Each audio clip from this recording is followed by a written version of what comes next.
Сейчас, конечно, я не хожу ни в театры, ни в какие-нибудь там другие, ну, в какие театры, бурятский драм, в оперный театр. А раньше мы ходили. Не было у нас информации. Это был, называется, сенсорный голод. Вы знаете, что такое сенсорный голод?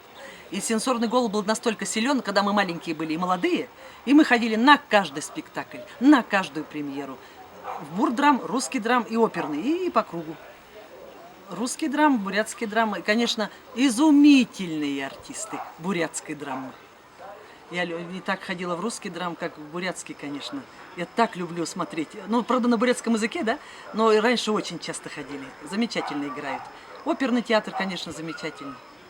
Но потом мы перестали ходить, так как появилось телевидение, более такое яркое. Все, перестали ходить. А считаю достояние, ну, конечно, нормально всего хватает. И хватает балета, и хватает оперы, и хватает певцов. А сейчас уж вовсе Алтаргану это вот сейчас внедрили. Ой, поют хорошо, все красивые. Ой, сейчас какая культура. Сейчас поют, да и ладно, пляшут. Ну, что такое Байкал, театр Байкал, да, танца? Это шедевр. Как цветок, да, в каждом, например, представьте, поле, да, и такой цветок. Лотос, да, это вот Байкал или лотос, например, да, наши. Это самое, конечно, красивое в мире, что я видела. Остальное, что я видела, никуда не ездила. Но Байкал это очень хорошо. Это, конечно, достояние, но это никто не спорит. Это жемчужина наша.